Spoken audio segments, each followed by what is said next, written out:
Hello, friends, and welcome. I want to welcome you to Big T's Crypto Podcast, where we discuss crypto assets and the mindset needed to successfully invest in crypto assets. Today, I'm joined by my producer and self-proclaimed crypto noob, Dan Levy. Dan, it's great to have you back in front of the camera. Well, always a pleasure, and I can't wait to hear all the info on how I could start digging into more cryptocurrency. Absolutely. Well, today we're going to do something a little bit different and tackle the questions that newer people that are coming into the space have about Bitcoin and have about the blockchain. And that's why I've invited my producer, Dan, to come and join me for a few videos, because in Dan's own words, he's a complete noob when it comes to Bitcoin, the blockchain, and crypto assets in general. Is that right, Dan? Completely. I still think I have to win something on Tetris to even get started on this. So I look forward to hearing how to go from plan A all the way to making me retire. Well, let me ask you this, Dan. What is, when you hear the word Bitcoin or you hear the word blockchain, what are some of the first things that come to mind that either you know about it or maybe some preconceived notions that you have about these terms, Bitcoin and blockchain? When I originally even found out about it, it was something where somebody had to figure out some sort of equations online even to even gain the crypto. And then a buddy of mine does some online betting sites, and he was getting paid in some of the cryptocurrency. And he actually sold his cryptocurrency because he wanted the cash right there to finance a place. And had he had kept it, he would have been almost a billionaire.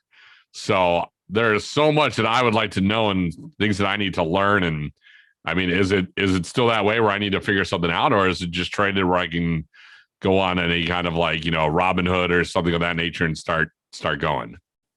Well, okay, I'm going to answer those questions, but before I do, what I want to do is maybe clear away some of the misperceptions that are around Bitcoin and blockchain.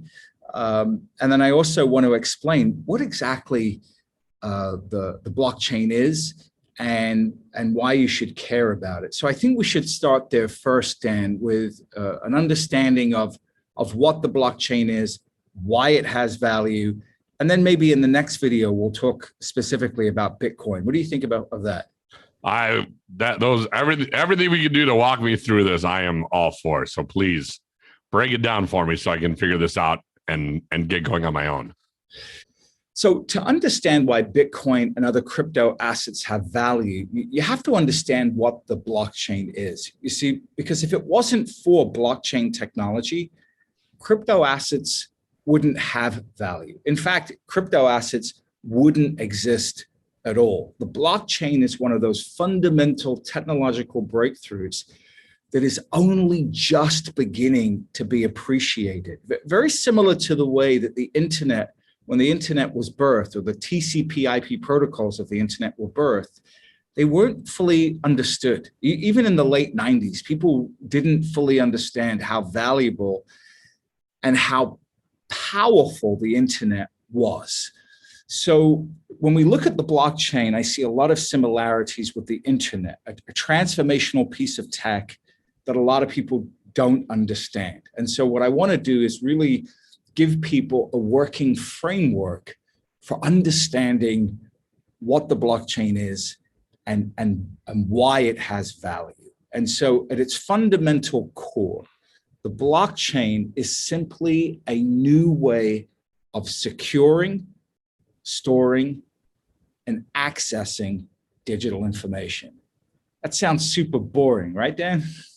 Well, it's just a grand intro to it, but I want to know what there is to appreciate. You got me hungry for it. Okay. So I want you to think about the way that data is stored right now. So all data right now sits in these massive centralized digital data vaults. Think about them as like massive banks. There's centralized locations that house, instead of money, they house massive amounts of data. The problem is when you put data in centralized locations, that data can be hacked, it can be leaked, or the people that are in charge of that data can tamper with it. I'll give you a prime example. Several years ago, Wells Fargo was found to have tampered with millions of client documents in order to push through products that they wanted to sell. They were also found to have manipulated hundreds of thousands of mortgage documents in an effort to generate more profit on their mortgage loans. So what this is showing us is that we cannot trust centralized gatekeepers, even ones as credible as Wells Fargo. Think about it this way, Dan. Wells Fargo is in one of the most heavily regulated businesses in the world, banking. And what Wells Fargo has taught us is that regulation, no matter how stringent, does not guarantee good behavior. So it begs this question: how do you compel everyone within an ecosystem to behave honorably, right? Because clearly regulation doesn't work. Would you agree with that, Dan? Especially in this terms, where the internet is almost unregulated. Yes. Right. So again, every day we see banks breaking the law, paying fines, and there's no way to hold these banks accountable to these regulations. But this is the difference with the blockchain. The blockchain solves this regulation enforcement problem. And this is why I believe the blockchain will become the backbone technology of a brand new digital ecosystem, because it's built on rules that are enforced by computer code rather than by trusted third parties like external regulators or internal regulators. The computer code cannot be bargained with. The computer code cannot be bribed. The computer code cannot be influenced. And this is what gives it an enormous edge over the traditional rules-based system that the global financial system is built on. And the way that we know that this technology is taking over is we got to look at the growth. Over the last 10 years, the value held on blockchains have grown from literally zero to as much as $2 trillion. Dan, it's the fastest aggregation of over $1 trillion of value the world has ever seen in any asset. No asset has acquired this much value this quickly. And the reason blockchains are thriving is because people have learned that our trust will always be abused in the traditional financial world, whether that's JP Morgan, HSBC, Credit Suisse, Wells Fargo, Bank of America, the LIBOR scandal, where the global banks were influencing the interest rates that were used on every loan in the world. And they weren't lowering those rates, Dan, they were raising them. So again and again and again, what we have seen is that the temptation is just too great to manipulate markets, which is why just about every major financial institution in the world has been fined for manipulating, lying, and cheating. Now, in the past, we've had no option but to work within this flawed system. But finally, the world now has a way out. So the question on everyone's mind should be, how does the blockchain solve this problem, which until recently has been an intractable problem? And this is where we get to the crux of what a blockchain is. So Dan, I want you to think of a blockchain as a digital ledger or accounting book that keeps track of who owns what. That's a pretty simple premise, right, Dan? Sure. Right. So unlike a ledger held by a single bank or a single institution, an exact copy of this ledger is held by thousands of computers. And we call these computers that host a copy of this ledger a node, a computer node. So the Bitcoin blockchain contains over 10,000 nodes. That means there are 10,000 exact copies of the Bitcoin ledger. And that ledger keeps track of new coins that are issued and the coins that have already been issued and are transferred from one owner to another. Now, you might ask yourself, why do you need to keep 10,000 exact copies of a financial ledger? I mean, that seems like a huge waste, right? Yes. Right. So here's the reason why, and this is what makes blockchain so powerful. Let's say a hacker hacks one of the copies of the Bitcoin ledger, and they are able to give themselves 100 Bitcoin. In a normal centralized system, the hacker would be able to immediately steal those 100 Bitcoin. Now, something similar happened in the centralized world when the Federal Reserve's global money transfer system, called SWIFT, was actually hacked. Hackers were able to make off with $88 million. They tricked the system into believing that their request was a genuine one. So here's why that can never happen on the Bitcoin blockchain. You see, unlike a centralized database that automatically trusts you once you compromise its security, the blockchain is a little bit different. You see, before the blockchain will allow you to take possession of your hacked 100 Bitcoins, it makes a phone call, not literally, of course, but I want you to imagine making a phone call to one of its buddies that has an exact copy of the Bitcoin ledger and essentially says, hey, dude, someone's trying to move 100 BTC. Is it cool if I give it to him? And then his buddy that he calls, this other copy of the ledger, will look at his copy of the ledger and see that it's different and see that his copy says that, no, hey, bro, there's a problem. Your ledger doesn't match my ledger. Let's check with my buddy and see what his ledger says. So this chain of checking keeps going on, ledger after ledger after ledger after ledger, until 51% of the nodes have checked their ledger against the hacked ledger. So once 51% of the nodes have come into agreement, this is called reaching consensus, that the hacked ledger is not accurate, it bars the transaction from going through. So this all happens automatically with no central intervention of any kind, and it makes hacking the blockchain virtually impossible to do.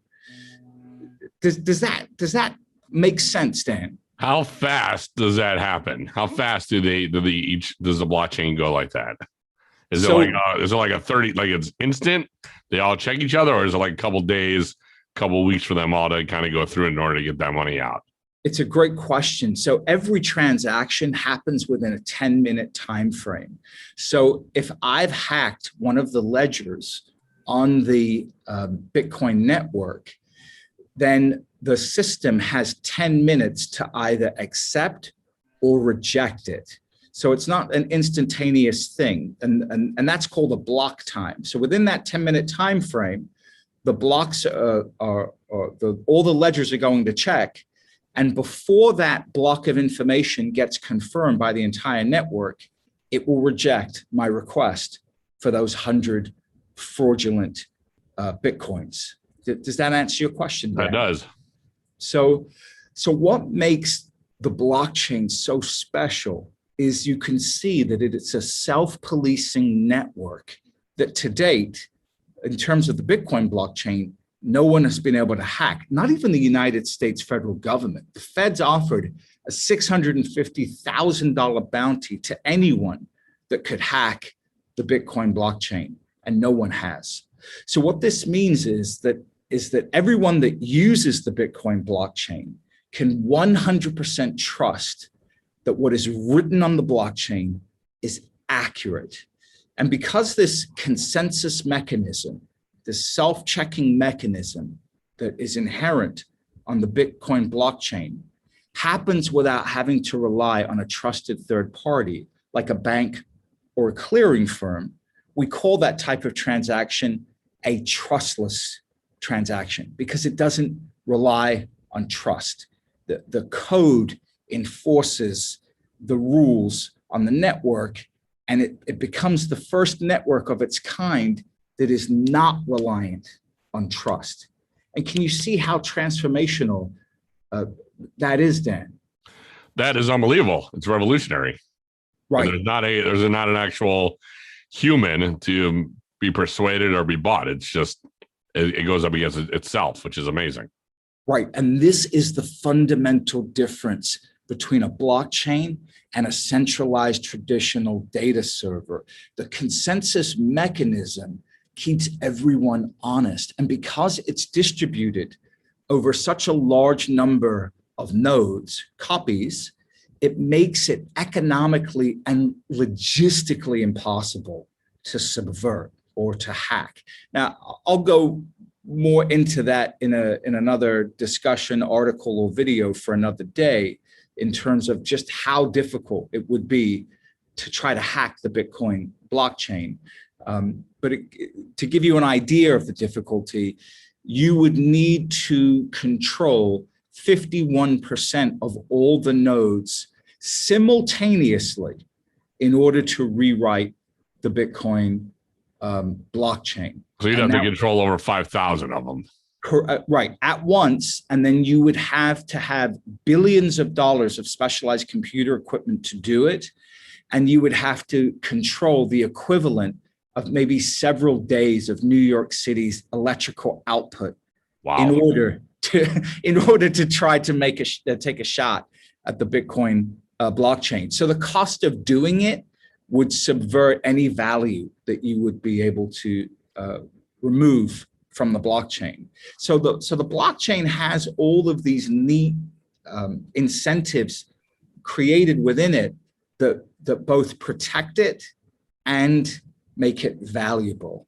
So blockchains have value because they allow you to hold high value data or high value assets in a way that's completely secure. Unlike any other technological solution that exists today. Now, blockchains can do other very valuable things besides just hold data, but that's a video for another day where we'll discuss things like smart contracts and decentralized finance. But in terms of giving you really quite a deep understanding of what a blockchain is, was I successful in that, Dan? Very much so. That clears up a lot of things. My question is this, and it's probably a very not a very intelligent question, but when you get a copy of any kind of a blockchain, is that blockchain your account, or does that account for each number of Bitcoin? So if I have like one Bitcoin, just say one, and somebody wants to go after that one Bitcoin, is there a blockchain for that one Bitcoin, or is it just what's in my account? Okay, that's a great question. So think of the blockchain as the way it accounts for every Bitcoin that's on the network. And your account, you have a private password that will allow you to interact with the blockchain and move that Bitcoin that you specifically own. And so what I'm going to do actually in the next video is go into a deeper dive specifically about Bitcoin, how that works, and how things work like your private wallet, your private key, your public address, and things like that. But if that's okay with you, Dan, I'll tackle that in the next video. Great. Okay, fantastic. Any final questions before we sign off? No, I think you actually broke it down, and that's pretty amazing. Fantastic. Dan, I want to thank you for joining me. Friends, if you liked what you heard today, please be sure to like, subscribe, and hit the notification bell icon to make sure you never miss an episode. And if you'd like a free transcript of today's episode, please be sure to enter your email in the link below and join my free notification hot list. Anytime I publish something new, you'll be the first to get it. Again, I want to thank you for taking the time to be with me and Dan today. And I want you to always remember, let the game come to you.